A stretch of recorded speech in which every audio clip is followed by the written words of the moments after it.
I feel so honored to be one of the speakers to speak to amazing youths, Canadian youths all across Canada, wherever we are. Thank you so much. I feel very connected to be a part of such an inclusive group, especially on a Saturday morning. And I'm not sure what time it may be for anybody joining from wherever, but thank you so much for having me. I feel very honored.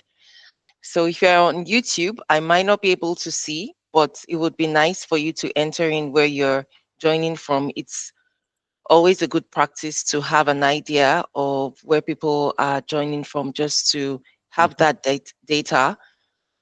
So I'm here in the city of Moncton, New Brunswick in Canada. And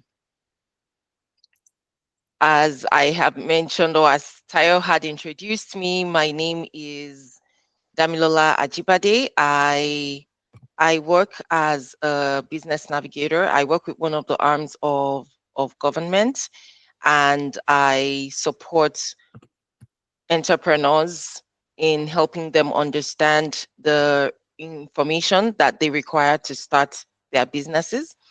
Apart from that, I am a very passionate advocate for immigrants and entrepreneurs, and I'm truly dedicated to fostering inclusivity and economic growth. I really do enjoy doing that support. It will be on the slide after this. So the next slide. Yes, thank you. All right. So apart from what I do, I also volunteer under one of the clubs under government, and I volunteer as the vice president for a speaking club. Maybe people may be familiar with Toastmasters, and it's a non-for-profit organization that helps people improve their public speaking. So, talking about skills, we're talking about workplace skills today. It's very important because a lot of us give presentations. We want to know how to be able to give proper presentations, to be able to catch our audience or carry our audience along. And so I volunteer with that club. And currently I volunteer as the vice president for public relations. Also, beyond my professional community, in the community, I help to bridge cultural divides. And I do this by sharing and amplifying the journeys of newcomers and immigrants around me here in Canada. I realized that when I came into Canada, it was there were lots of questions. So several years ago, and there were lots of questions around why are immigrants coming? How do we learn to speak English, or how did we learn to communicate this way? And it just goes to show that there is a huge gap in understanding different kinds of immigrants, where they are from, what they have capacity to do, their education. Thank you, Jean, and for joining. I do see here you said that you are French speaking. Je suis parlé français un peu, so I can. Bonjour, merci pour attendre le meeting reunion aujourd'hui. So thank you so much. All right. And yes, so talking about that, I realized that there has been that gap, in the community. And I thought about trying to bridge the gap between newcomers and locals over here, just helping them to understand and also feel more comfortable, safe around newcomers, not understanding why we're coming into this country, trying to settle in here. And thankfully, by the grace of God, that platform has won me a couple of awards and recognitions, part of which has been a recognition by the previous premier of the province where I live here. I do have that show airing on one of the local TVs here in Canada, on Rogers TV network. And I do believe that that has also brought a lot of amplification and understanding and bridging gaps. That's a huge work and very, very dear to my heart. So moving back to what we're going to speak on today, can we please have the previous slide now? Okay. Yeah, so so on the Future Canada project and the skills development initiative for today, we're going to be speaking on workplace skills with a focus on ethics.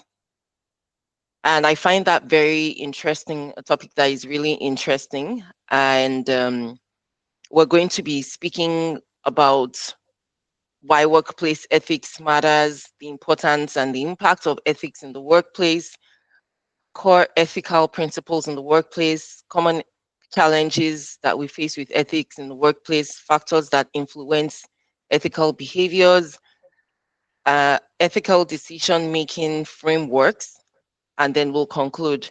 I was hoping to have an interactive session, but Mm. it's okay. We'll see how much we can make do with that. I'm going to be speaking from a perspective of my own personal experience. And this is because I have spoken earlier about the fact that I'm a newcomer. No, well, I don't recall, I mean, refer to myself as a newcomer anymore because I've been in Canada for several years. But I am an immigrant, and that also does come with its own challenges when you are in a new environment. What are the kind of skills that you require in the workplace? And what are the ethical behaviors that you require to thrive in a Canadian workplace? So I will be sharing a bit of, I'm a storyteller as well. So I'll be sharing a bit with some stories from my own experiences. All right, we can move over to the next slide, please. All right. So why workplace ethics matters? The whole goal of or the objective of this session today is for us to gather and gain additional skills and with a focus on workplace skills, with focus on ethics in particular. So first of all, before we go into that, why does it even really matter? Why is it important for us to gather workplace skills and ethics? Uh, First of all, it is the cornerstone of a successful workplace. When we join organizations, we realize that we're giving either a handbook, we're giving training, onboarding, the sessions or trainings for us to be able to understand the ethical requirements in that organization or in that group or club. There are different, it can be a society, an organization, maybe an association that we're a member with. We're always provided at the initial stage when anybody joins with the requirements and with the ethics. However, I also need to mention, and I'll speak on that further, that we as individuals are required also to have or to come with our own skills. I know that we're going to be speaking about resume, putting together a resume in the coming week in the next session, that we're going to probably talk about what kind of skills should we be putting out, how should we position our skills. So it's important for us also to understand why ethics matter, and so that we can imbibe and put those also as part of our skills, because they matter to every organization, association, club, any organization or body that we're seeking to be a member with, either as a member or as an employee. And so saying that that ethics is important because it is the cornerstone of a successful workplace. And part of the reasons for that is that first, it establishes trust and credibility among colleagues, clients, and stakeholders. I recall when I joined the organization that I currently work in, when on my first day during my onboarding session, I was informed and notified that my team is a very close knit team. Now, this is separate from the organization, but that the team that I work with, that they are really close knit, and that that they like to work together. that they see each other beyond just colleagues, but that they see each other also as friends, that is the relationship that they have already developed as colleagues. Now, this is even beyond the culture within the organization.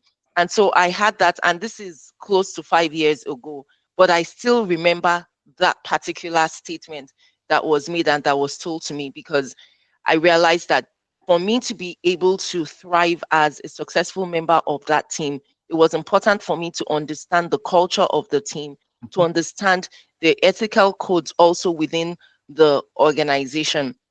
I recall also that the HR person who had done the onboarding had mentioned to me that this is the time to be at work, the resumption time, that if I am at work within a certain this period of time, that I would be fine and I would not have any issues. So those are just examples. Every organization would have their own ethical codes, or their own requirements when it comes to ethics, to ensure that they're able to develop trust, credibility among colleagues, because this is also important for them or for their clients as well. Also, ethics matter to foster positive and productive work environment. When people can work together, there's a popular saying that resonates so much with me, that if you can play together, you can work together. That means that and that also goes to show that people want um employees, colleagues, individuals that can actually work and fit into a positive work environment, because you know that when an environment is positive, it ensures and it fosters a productive workplace. And so people don't want an environment where it's going to be toxic.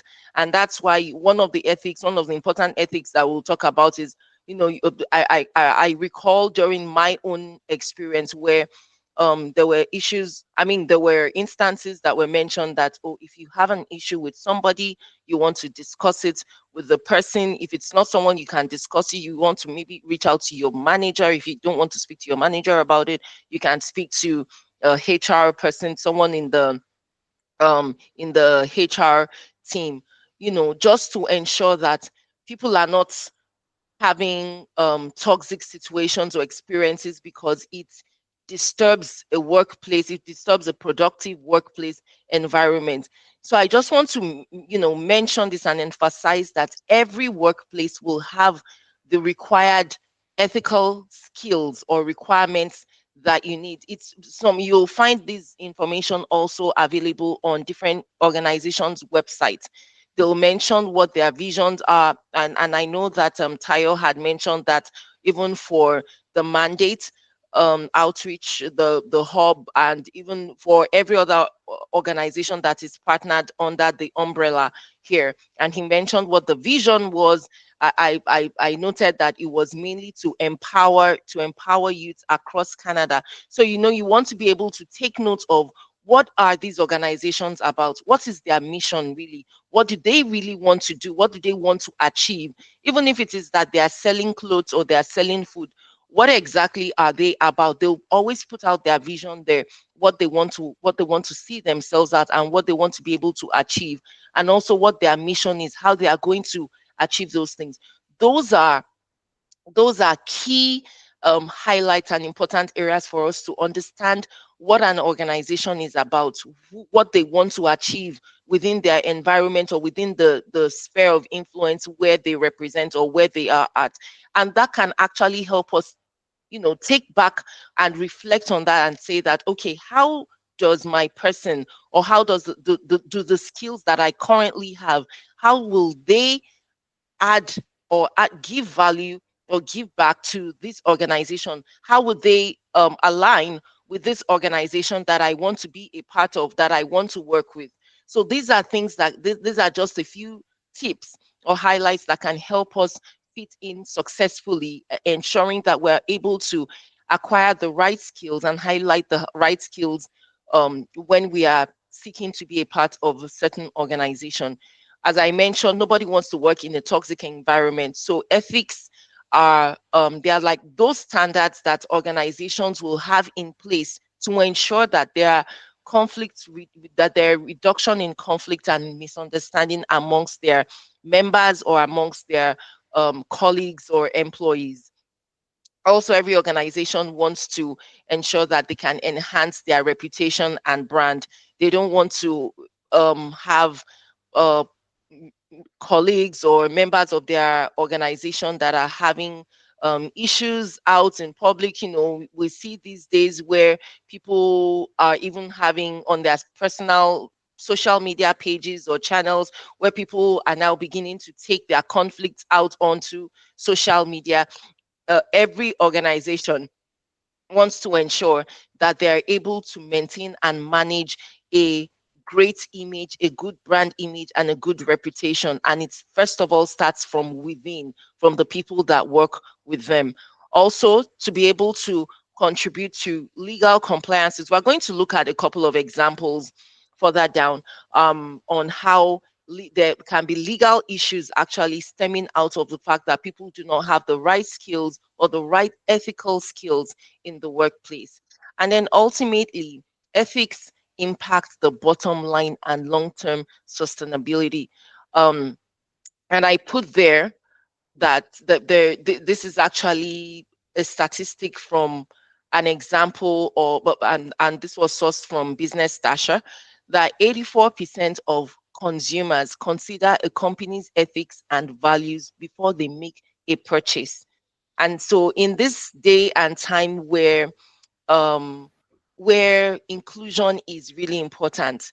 People want to ensure that they are buying from or they are doing business with organizations that they can trust. Do these organizations actually really have them at the back of their mind? We'll find a lot of things now. We see adverts. There are adverts that are trying to cover the diverse community that we now have because they understand the importance of inclusion. And so for that actually goes to show that what happens within an organization, apart from even the product or the service that people are intending to buy, people also want to be able to see that they are genuinely considering the buyers or the consumers of their products and their services. So now it's important, and the workplace skills are required to be shown by the employees or the members of those organizations, that they align with what the brand represents out there to their consumers. So we'll move on to the next slide.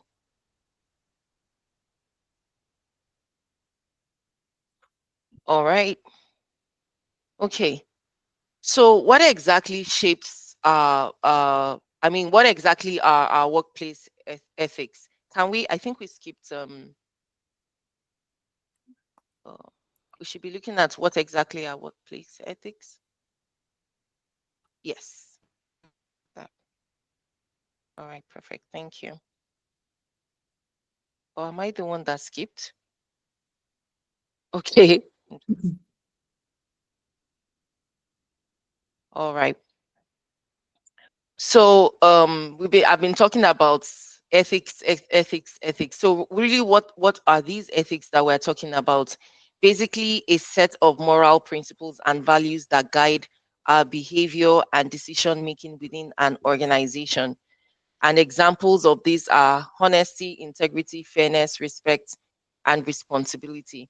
I remember several years ago, I was back home in Nigeria, and I was trying to get a job with a bank. And one of the questions that they had asked me was, what were my my ethics? What are those ethical standards that I go by? And while I was able to mention honesty to them, I was able to mention hard work, which is not one of these. For some reason, I just couldn't remember any one of those ethics, even though they are a part of us. And so it's just something that I want us to have at the back of our mind, even though we're talking about the skills that we require. We also want to be able to intertwine or align, ensure that our ethics are able to align with our skills. So when we put out the skills, and the reason I'm mentioning this is because I just have a few out here.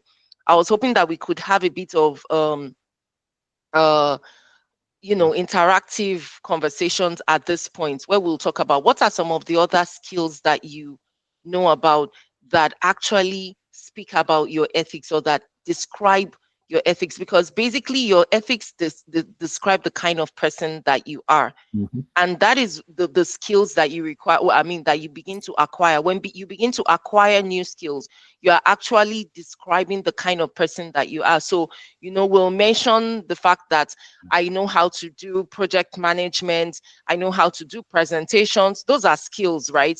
I know how to design, I know how to use Excel, I know how to use Word. Those are skills that we all use. But beyond those skills, the ethics actually describe who you are. So can we just share, if we can put in the chat section, on any other ethics that you have? There's one particular one that became very popular, which is actually a skill. Now, I just want to emphasize that even though we're speaking about workplace skills, developing workplace skills, but with an emphasis on ethics. And because ethics really matter, they're really important in this part of the world that we are. And I'm sure in every organization that we find ourselves, um, any association, organization, that we're working with or that we're a member with. But why do these skills really matter? Why are ethical skills really, really important? We've described them as a set of moral principles and values that guide the behavior and decision making within an organization, which means that for an employee, for them to employ or to hire talents or within a certain skills, or that have certain skills, it's important for them to understand what the moral principles, the values that guide the behavior of such an individual, because they use those information, they work with organizations that have certain ethical skills that will align with their own organization. And so it's very important for them also to see those kind of skills in the kind person that they are looking to employ. And so examples are honesty. Of course, I can imagine that every organization wants an employee that is honest, that has integrity, that is fair.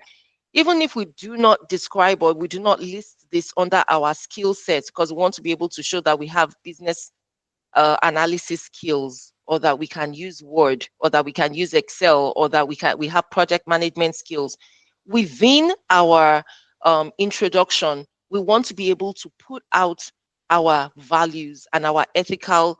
We want to put out what our ethics are, because it's important to every organization, because these are the things that help them also guide their own decision making, also in who it is that they're bringing into their organization. I remember during the COVID season, um, there were lots of changes. A lot of organizations had to move certain uh, employees online. People were working online. There were lots of changes. Organizations that always worked in physical environment, many of them now had to create settings, and they had to make changes to ensure that their employees were able to work remotely from their homes, because they needed to ensure that people were kept safe in the midst of the pandemic, and in the midst of a lot of uncertainty. And you can think about it. What were those values that were important to them during that period? They needed employees that they could trust, that while working from home, that they would be still doing their work, still meeting up with the quota of work that they were supposed to do. They needed employees that they knew would have that integrity, that would be fair, that would use their time um, which they were being paid for. They needed employees that would respect each other's space, even in spite of the fact that they were going to be working from home, their time, that they're not working less or working beyond when they're supposed to be working. They're looking for employees that were still responsible, even though they were not going to be within the physical environment or within the physical space. And as I was thinking about this, I realized that beyond all of these skills, or beyond these ethical skills, were also adaptability skills, because a lot of people were not able to adapt. First of all, I got to find out about people who did not trust the internet during that season, because I work with the public. And so there were people that I had worked with, and they were not safe with putting their information on the internet, because they felt that their information was going to be exposed, or that they were going to expose themselves in whatever way. Because now everybody was having to work remotely, people had to leverage and rely solely on technology. There were a lot of people that were not even very that were not very technology savvy. So now these are where our skills now begin to come in. How adaptable are we? That's another skill, that we put on our resume, that we want to put forward, that we are adaptable in the midst of change. And now in a time where technology is really taking the upper hand in the workplace environment, adaptability is important. I was listening to the session from last week, and or was it the previous week, the first session that we had, which was on artificial intelligence.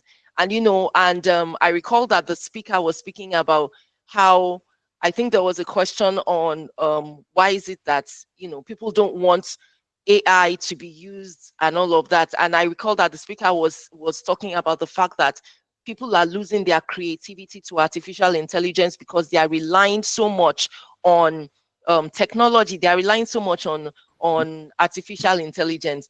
And I know that the chat GPTs and the Geminis and the other artificial intelligence platforms um, came up about within the last 2 years. And you can imagine the amount of rapid changes, the things that have happened within that period of time, within a period of 2 years. Now, let's even go back 4 years into COVID, into the COVID era. Now think about how much changes have happened online. You being able to access your account, the two-factor authentication when you go to your bank, or when you want to sign on into certain areas. I can imagine that organizations are now having to improve. There's a lot of scams that are happening, lots of people trying to steal data from other people. So now there are lots of security being beefed up. Organizations are trying to put up their information and all of that. So now these are changes that are just happening, and organizations want to ensure that they also have employees and members that are able to walk along with these rapid changes that are happening. And that all can be summed up into the skills of adaptability. So you can imagine, when you are able to share some of these examples and say that how or speak about how adaptable you are, also ensuring that you are able to navigate the ethics. That's all in this part. You're honest, you understand how important it is to be able to maintain the privacy or the documents or confidentiality of your client, or of customers, or of the company's information and things like that. So workplace ethics actually embodies every skill that we do. And it's also important for us to be able to highlight that as employees, or as new employees, when we're joining organizations. So I have another example here of a business that actually had a reputational damage that led to not just the loss of their customers, but the loss of revenue. And this is a very, very popular airline, United Airlines, owned by the American company. And at this time, this was not too far. I mean, it's less than 10 years ago, where they had forcefully tried to remove a passenger from a flight that was overbooked. Now, I spoke a bit about artificial intelligence and technology. One of the things that we have access to is our mobile phone. If anything is happening in public, before you know what's going on, people are picking up their mobile phones and they are trying to record. And it's even so funny that even in a place where people are in danger, we've seen some of those videos that somebody is actually in danger and people are recording instead of trying to seek to provide help to them. So it just goes to show how our environment has changed so much, where people are very attached to their mobile devices and want to be able to share. And so it's important for us also to have at the back of our minds that our ethics in line with our skills are really important, and because they have that huge impact. Now, in the case of United Airlines, they lost because the videos were shared, they went viral. It damaged their reputation at the time. They lost customers because there were now people were saying boycott, let's boycott United Mm-hmm. Airlines. Don't Nice. buy if you've bought their tickets, cancel the tickets, request for a refund. Don't purchase, use alternative airlines and things like that. And as a result of that, they lost a lot of revenue and they lost a lot of customers. So those skills are important for us. Now, obviously, it was an employee, it was a staff, one of the flight attendants of United Airlines that actually tried to forcefully remove a passenger. So if they had also worked based on what skills did they have, we spoke about part of the skills of integrity, fairness. How fair are you? To your passengers, to your customers. Sometimes we know that some customers may be like maybe at call centers or at stores, some customers may come in and maybe very rude, speak in very unhealthy manner to staff of certain organizations. And so as part of our skills also, some of the questions that come up at interviews is how do you react under pressure? So also you want to be able to ensure that you have those skills, or that you are able to have or work with those skills that ensure that you do not cause damage to your organization, to the organization that you're working with, or to the customers that work with them. And so fairness is very important. Respect for customers. Um, being responsible. I actually worked in the past when I first came into Canada. I used to work with one of the Canadian airlines, and one of the things that we were told, we used to be referred to as employees, we used to be referred to as owners. We actually had a stake. We had Once you are employed into that organization, you become a stakeholder, you become an owner, you own certain number of shares, and so you automatically carry the responsibility of that organization. And well, I'll speak a bit about how organizations actually use ethics to streamline so that they are able to help their employees to build the required skills. So one of the things that airline used to do is that you get rebates, you get huge discounts by traveling with them anywhere. You only pay taxes. I thought it was a fantastic benefit. But one of the things that they required as responsibility in that organization is that whenever you fly with them, even with your family, you are required to stay on board that flight after they have deboarded. So when everybody comes down, you stay back on the flight and you stay with the flight hostesses to clean up the um the aircraft after everybody has gone. And so you clean up the aircraft, you arrange the seat belts the way they are supposed to be, you push down the armrest, you put the headrest and all of that. That was part of the skills that was required in that organization. And it was the ethical skill of responsibility, and I found that really interesting. We'll move to the next slide on what shapes our ethical choices. This also, I want us to interact a bit, if we can have any interaction. I may not be able to see all the chats. If you're on YouTube, I won't have access to that, but it would be nice for us to interact a bit and talk about that. Yeah. So I just wanted to ask, what shapes our ethical choices? What do we think shapes our ethical choices? I do have some here on the screen, but do we have anything else? I didn't use up all the factors that shape our ethical choices up on the screen.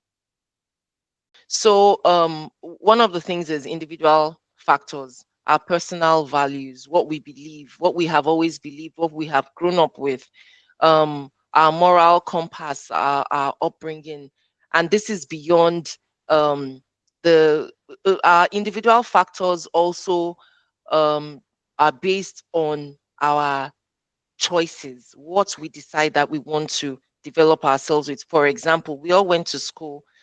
We have maybe a college degree, we have a certificate, a high school certificate or something. That would, our education also is one of the individual choices that shapes our ethical choices. It determines the skills that we have. Because when eventually we come up and we say that I have professional skills, I know how to use PowerPoint. I know how to use Word or Adobe. I know how to use Lightroom. I know how to use, I have photography skills, video editing skills. These are personal choices that we have actually determined to learn and to acquire ourselves. And this will shape um, ethics, because in education opens our mind up. It shapes how we think, it shapes how we understand and how the lenses through we see certain things. Organizational factors as well. I've spoken about and given examples of different organizations, the kind of culture that they have, the skills that they require from their employees. And so these cultures and, skills, or the policies, the procedures, um, trainings that we have received from organizations also are things that will shape those ethical choices. Then situational factors as well. Being in maybe the pressure to perform, maybe we've been in a certain situation. For example, I used COVID as an example. That period, a lot of people, for example, a lot of people learned a lot of things, a lot of skills. People who were not ordinarily on social media got on social media because that was how people were living by. People learned how to edit videos. Now we've seen within COVID, we saw how TikTok, which is one of the social media platforms, blew up. I actually used to know TikTok in 2016 or so. And it was a platform I was on for a few months and eventually I left, but it wasn't popular. And then all of a sudden during COVID, everybody seemed to be on TikTok. That's where everybody were catching up information on. And then people started to learn to market. Entrepreneurs, small business owners started to use social media, TikTok, Instagram, Facebook as a platform. Now, that was situational factor that was able to help them develop certain skills. So again, if you can throw into the chat, what are some skills that you developed as a result of situational factors? What were the situations where you were under pressure to perform that required you to develop certain skills? Other factors that I didn't put there, I was hoping to get that would be culture. Our culture. For example, I grew up in another part of the world. I grew up in West Africa, Nigeria to be precise. And there is a certain way that we do things, that we think, that we work, So as a result of that, there are certain skills that I had acquired. Adaptability skill, I would say, is one, because another one I would say is survival skill, you know. It might not be required in every Okay. organization, but there are certain organizations where you know that you require that survival skill. You require the skill to be street smart. If you are in sales, you have to be street smart. You need to know how to put your foot in the door. You need to know how to get out there. So those are just examples of some skills. I saw also that safety skills. That is one very important skill that I found was very necessary when I arrived in Canada. First of all, having to live within the four seasons. I've always lived in a tropical area all my life, or in a tropical part of the world all my life, and so I was only used to two seasons. We had the rainy season and then the dry season. And so my skills were, I leveraged those skills based on that environment where I had grown up. But coming in here, I realized that being in an environment like this, it's important for you to know how to be safe. uh you know Having, there are certain safety skills. I know that the people do some training for the first aid training, for example, you know how to give CPR. Those are skills. And we'll find out that in some jobs that we apply for, those skills are required. And also these are skills that, because of the environments that we're in, they are required to have them. Growing up, I recall in the country where I grew up, knowing how to swim, for example, was a luxury. Except you grew up in a water area, where there was water all around you, you probably didn't think it's important or to even know how to learn how to swim. But coming into an environment like this, you realize that it is a survival skill. It is something that you require because you never know when you will need it. I also saw there emotional intelligence. Thank you. That's Mhm. very, very important. In the part of the world where we live today, that is important. You need to be able to understand how your colleagues are thinking, how you need to be able to identify the emotions. You need to be able to read the room, to know how people are feeling, know when to stop talking, know when to speak, know when to empathize, because emotional intelligence covers empathy. Know when to empathize with your colleagues, when not to speak, when not to say certain things. Growing up in which also comes back to the culture, in a different environment, we speak about almost anything. Where I grew up, you can comment about anything. You see somebody maybe losing weight or adding weight, and then you see the person in the work organization, and then you say to the person that, oh, what's happening? Are you okay? You seem to have lost weight, or you seem to have gained weight. What's happening to you? In the environment where I lived most of my life, it was not an issue to speak that way. But in this environment in Northern America, I've come to understand that, and which is part of emotional intelligence, you don't speak about things like that, and you don't ask, because it is going out of place, going beyond the boundaries that you have been giving. When if somebody has not spoken to you about a certain thing, about them, about their body, about their personal matter, you are not required, or it will be out of place, going out of line, and emotionally unintelligent, to speak about somebody's personal life or personal matter. Or you meet somebody at the mall, um and with someone, you just want to respect their space, which also comes back to one of the ethics that we spoke about respect. So there are many of them that we can, thank you for sharing those in the chat.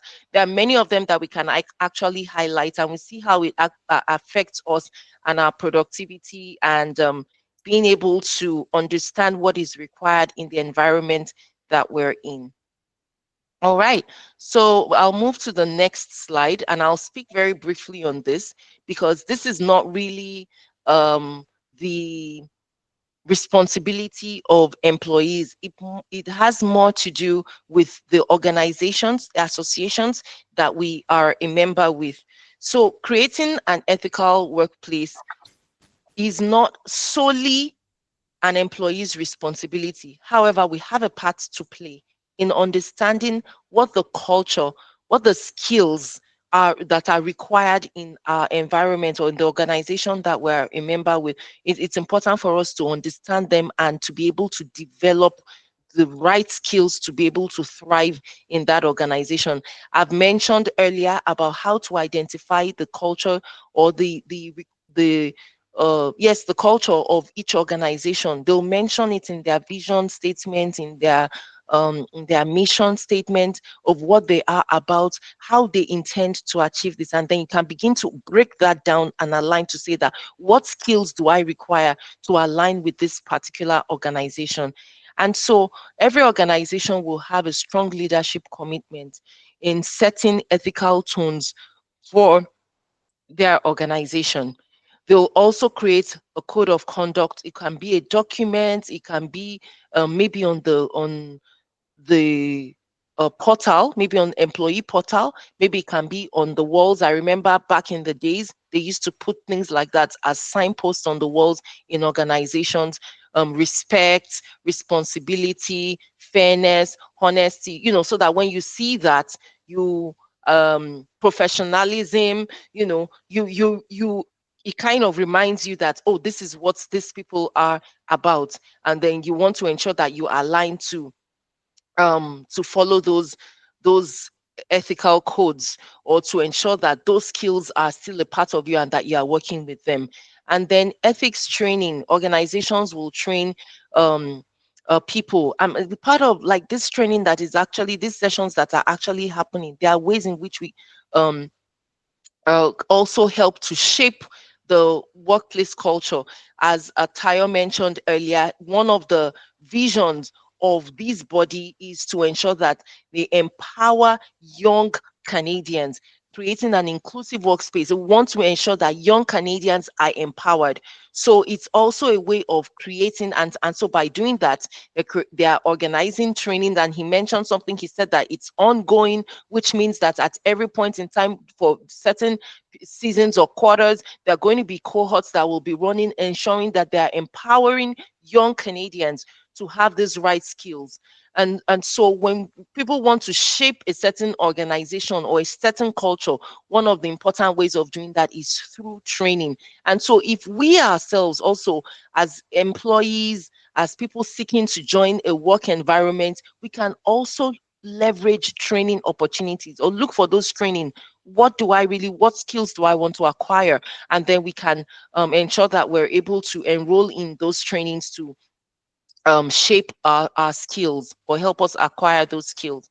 And then through open communication channels, encouraging that employees raise concerns without fear of retaliation. I think I mentioned a bit about that earlier. And then the fear of consistent enforcement, like I mentioned, some people have them displayed on walls, they have them displayed on their portal, so that every time you go onto the portal, you are reminded of those things. And then ethical decision making framework. So I'm going to speak about that in our next slide, about these frameworks, because these are where we are going to help to develop the skills for ourselves. So how do we develop these skills for ourselves, and how do we ensure that these skills would uh, align, or they resonate in this part of the world where we are? And so I picked on two different approaches or two frameworks. And one is a popular one that was picked from Rotary International. And many of us, if we're familiar with the body and the association, the Rotary clubs.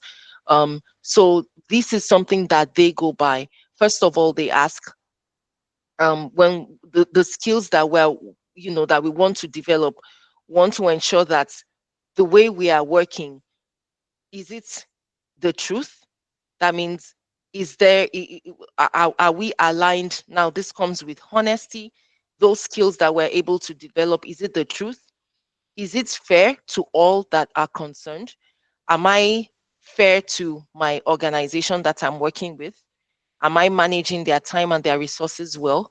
Am I fair to my colleagues? Am I fair to my customers? So is it fair to all?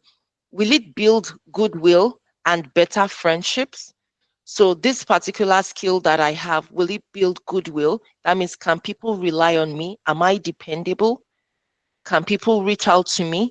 This particular skill, can my organization depend on me? Can they count on me that in this period I'm doing what I'm required to do? Will it be beneficial to all that is concerned? Is it beneficial to me, myself? Am I growing? This skill, is it helping me to grow?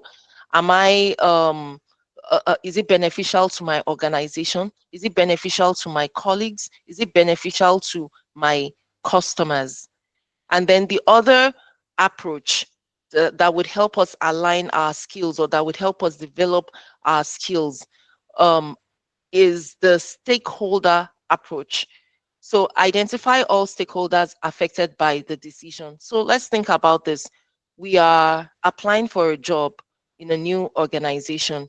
They've mentioned that the organization we're applying to is a health insurance organization, which means that we're going to be supporting in insurance, those that are buying our insurance policies, so the insured. So how are the skills that I need to put? So I'm going to be applying for a role as a business analyst, for example, in this insurance company. And so what are the skills that I require that will ensure that I manage all my stakeholders properly? So there is my manager, the team that I'm going to be working with, which is one. Excuse me, there is my customer, there is the uh the teams that I'm going to be working with within the organization, or other teams that I'm going to be working with within the organization. How do my skills align or affect or impact these other stakeholders? My manager, my colleagues, my customers, the other teams that I'm working with within that organization, do they actually align to ensure that to I'm able to meet the job that I'm applying for, or to be able to succeed within the job that I'm applying to? And then consider the potential impact of the decision on each stakeholder. How is this going to impact them? So if I'm putting out there that I have project management skills, for example, that means that I'm putting out there that I'm able to manage projects. What are the other things that are important in the projects that I'm able to manage? Time, scope, budget. That means that in all these skills, if I'm saying I have project management skills, it means I have a good understanding of how to manage scope. I have a good understanding of how to manage time. I have a good understanding on how to manage budget. I also have a good understanding on how to manage people.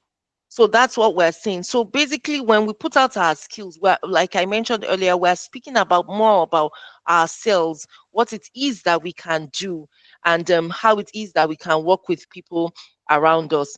And then choose the option that maximizes the benefits and minimizes the harm for the greatest number of stakeholders. So these are, when we're talking about ourselves, we're speaking about those skills. We want to highlight that when I work with people, in interviews, they'll ask, um, what are some of the, give an example of working on a particular project or on a particular job, and then you'll be able to speak on the facts that in a particular time, it was in this scenario, it was at this place, and this was what I was required to do. And I did this particular thing because I needed to support a particular role or a particular project and all of that. It was important for me to attend to a customer and make the customer or to de-escalate the issue that a particular customer was having.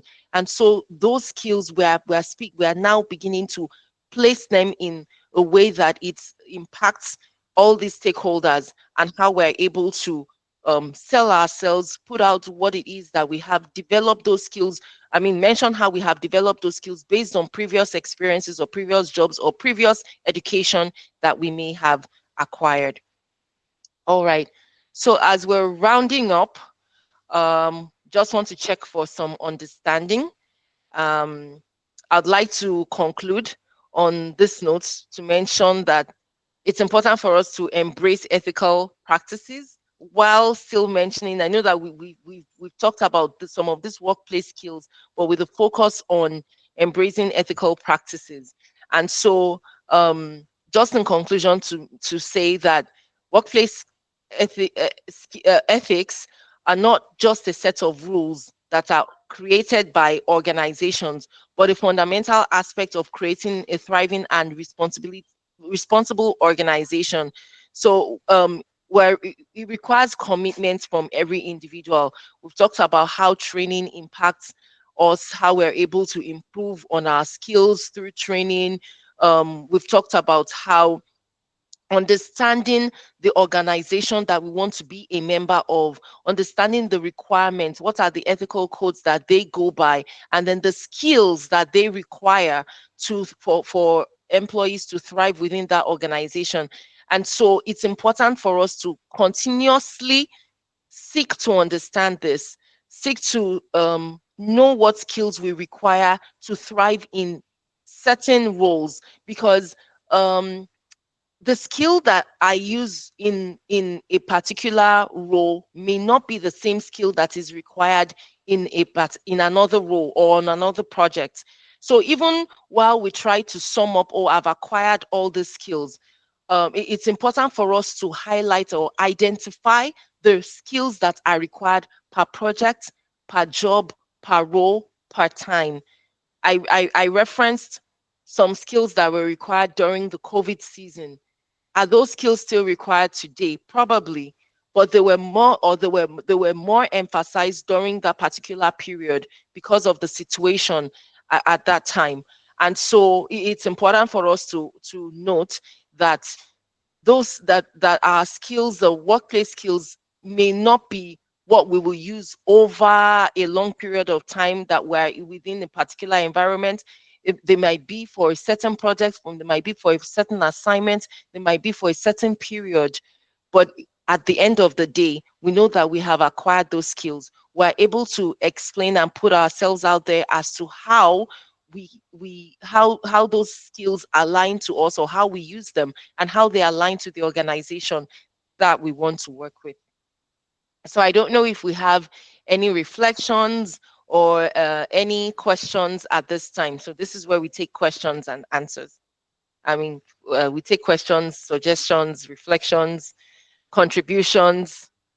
No. Thank you very much.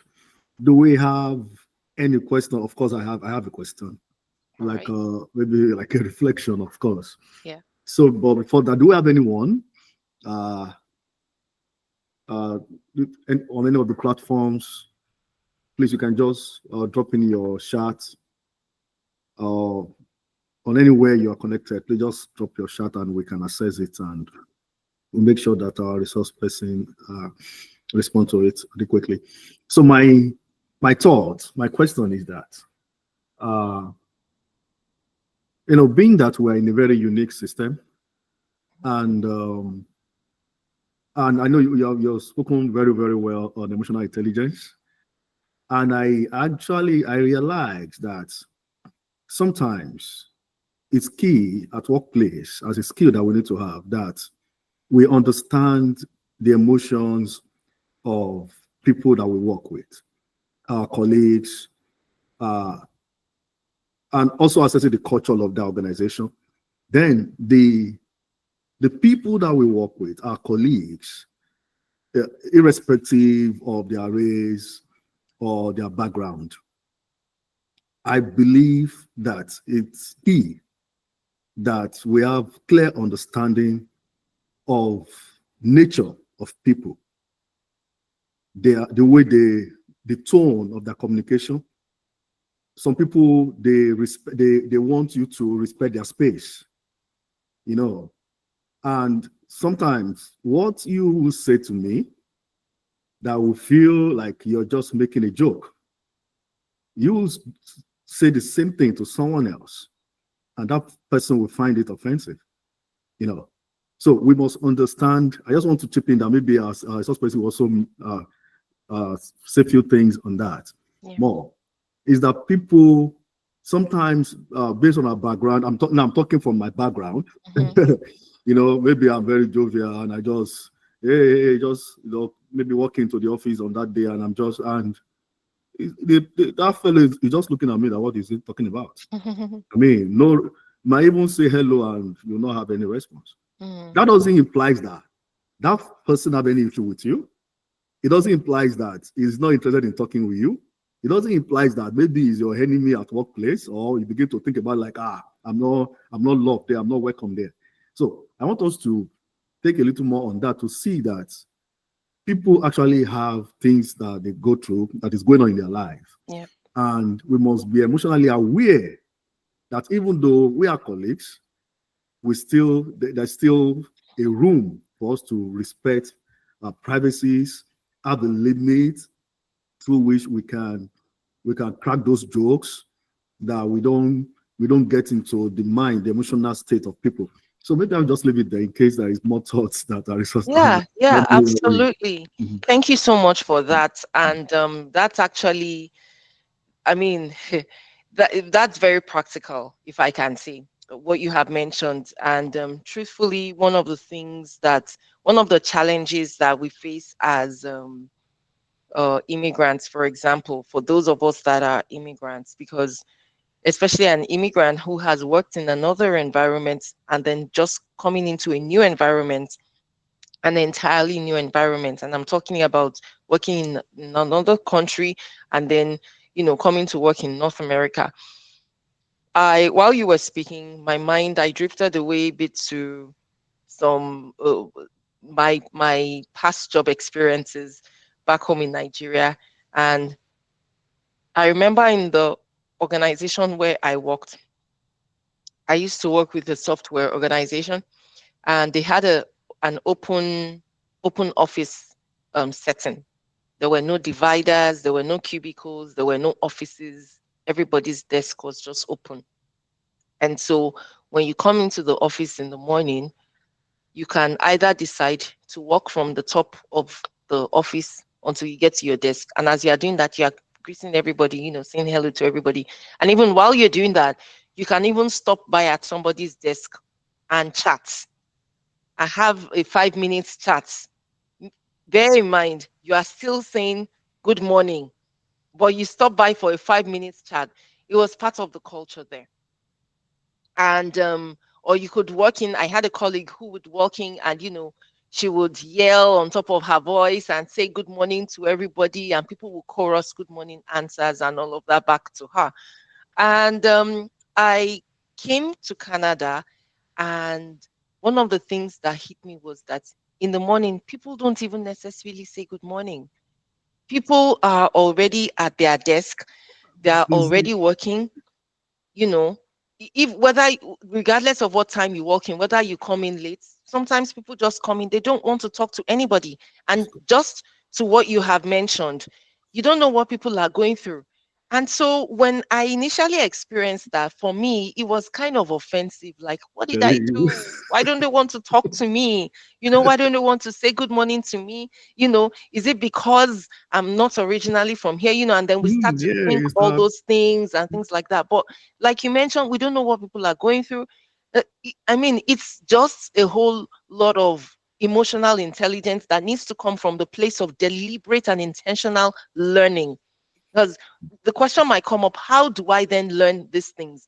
There are trainings available for people to understand, actually, on emotional intelligence, to really understand how people think, to be intelligent about other people's emotions. There are actually, trainings, and maybe this is one of the trainings that might come out where there will be a deep dive into it, you know. But people actually need to learn and understand that. One other experience that I had was the fact that somebody, maybe over coffee or in the lunchroom, in the cafeteria, maybe you met somebody at the coffee maker or at the sink or something, and you had the chats. Maybe the person sees what I'm wearing, Mhm. because once in a while I like to wear some African attire, patterns rather, and someone says that, oh, I love what you're wearing, this is really colorful, and then they make a statement about that. And because the person has made a comment about what I'm wearing, you automatically believe that that person is Mhm. friendly. And Mhm. because the person is friendly to you, they want to have a conversation with you the next time. And then so the next time you try to have a conversation with the person, and then the person just moves on without responding. And so there is that feeling of, oh, what did I do? But this person spoke to me. But over time, for me, I learned over time that there are no hard feelings, or there's nothing personal about it, about anybody doing, like you said, people want to be themselves. People want to their space respected, so if someone speaks to you, or if someone wants to share something with you at a certain point, I think one of the lesson that I have learned over time also is to go by asking questions. Mhm. Actually ask questions. Would you like to have a chat? Is it okay if I sit next to you? Mhm. you Mhm. know because also from a cultural a place, in my culture, it's okay, you can come, you can sit right next to somebody and start chatting with someone. But understanding workplace culture in a different environment, it's good practice to actually ask questions. To ask, would you like to have coffee? Are you interested in a chat? Is it okay if I sit down and chat with you? Is it okay if I have lunch with you? You know, asking those questions are really important, because then you are showing the other person that you respect them enough to want their opinion, to understand what it is that they, you know, if it is okay to join them or to do certain thing with them. I also, one other important thing, we'll find a lot of the times in the workplace here in North America, in Canada specifically, Canadian experience is important. And what are these Canadian experiences? It's basically soft skills. It's the soft skills. People want to ensure that you have these soft skills. You know how to make small conversations with people. One of the first things I learned very quickly about small conversations was that what's the easiest thing to chat about here in Canada or even in North America? It's the weather. So you meet somebody in an elevator, or maybe you are in an enclosed place with somebody for a short period of time in a meeting room or on a call, on a meeting call, on a Zoom call. You want to you know, you want to be able to connect to somebody and just at least respect the fact that somebody is there. And so it can start by, oh, nice weather today, by the way, it's cloudy today in Moncton, and be like, huh, what a cloudy day. I loved yesterday's weather much better, and honestly I really did enjoy yesterday's weather Yes. better. It was Wait sunny. for It the was moment. nice to be out there. When I checked my weather app this morning, I found out that the weather today is actually warmer, or it's supposed to be warmer today, but it doesn't feel like it because it's cloudy. But yesterday the sun was out. It was a nice day to stay out. So, you know, just it can just be a conversation that started that way about the weather, and then it goes on into um conversations. Just to add another tip on that, conversations to avoid in generally, especially in the workplace, some conversations to avoid that can trigger um, toxic situations, or that can trigger awkwardness, is conversations about religion, conversations about politics.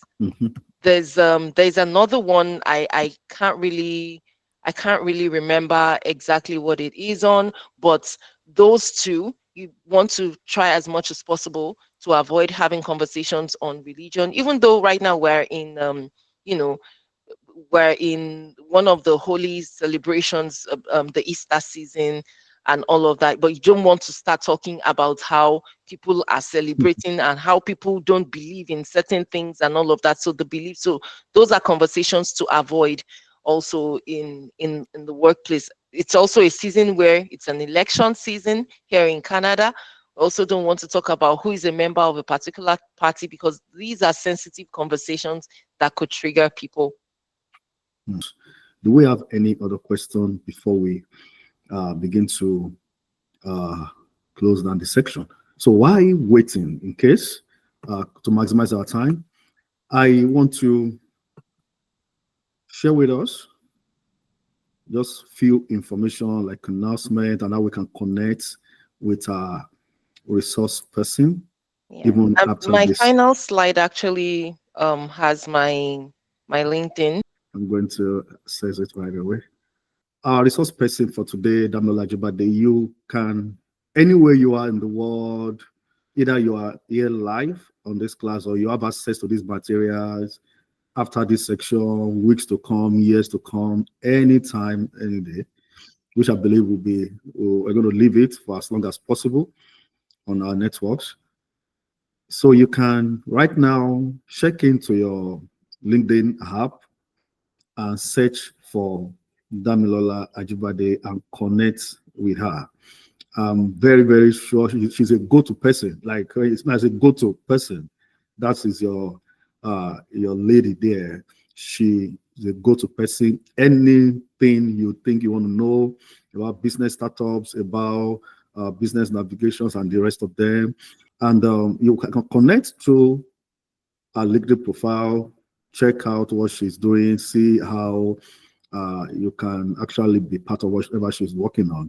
Of course, she's busy, but I know she's very, very accessible. So please connect with her on LinkedIn, and I'm sure you will be proud that you have that connection on your network. And away from that, we also be sharing that you can also connect with the Mandate International through LinkedIn profile. You can also connect with us and be part of our larger community that is ongoing. We have the mandate at International. We have the mandate of just have a search, and I believe you can connect with us. And in case you are just joining us, just to remind us that this is the Mandate Outreach International, and currently what you're having right now is the Future Canada Project Skills Development Initiative. And at the Future Canada Project, we aim to ignite the leadership potential in every young person, equipping them with the tools, skills, and mentorship to drive community focus change. And we are committed to developing future leaders who are empowered to lead with integrity, compassion, and innovation. And you can access more on this information and learn more about our activities and our work at the Mandate International at the mandateoutreach.com. themandateoutreach.com. You can find out about our works and every other initiative and innovations that we do. And for the Future Canada project, as we begin to close this section, we will return next week Saturday. We'll return next week Saturday with our last section for the spring cohort, and we'll be looking at personal branding. And we're going to have a very special person, a very special, a career, a professional, a phenomenal personality. I want you to look forward to that section. And that will be our very last section in this April. It's been third week. This is our third week, and this will be our last section, which makes it 4 Saturday in a row for the spring cohort. And immediately we'll be making a public announcement on our next project, the Mandate Outreach International. Thank you for joining us. Thank you, Damilola Ajibade. Thank you that you're able to give us this slot in your very, very busy schedule. Thank you for what you do in the community. We say thank you, and thank you for the sacrifice and every impact you're making in your local community in Moncton, New Brunswick, the Maritime Province in Canada. Thank you, and we're happy to have you. And thank you for this connection. And for everyone that joined us, or for everyone that will access these resources after now, thank you for being part of the Mandate International. Thank you for your participation at the Future Canada project. We celebrate you, and we hope you join us same time, 10 a.m. as we welcome our last resource person for the spring cohort on workplace, on personal branding. Thank you so much, and have a wonderful morning here reporting here in Moncton, New Brunswick. Thank you so much, and have a wonderful Thank you. weekend. Thanks for having me. Thank you, John. Right. Thank you. Jean, au revoir. Merci. Merci. Thank you. All right.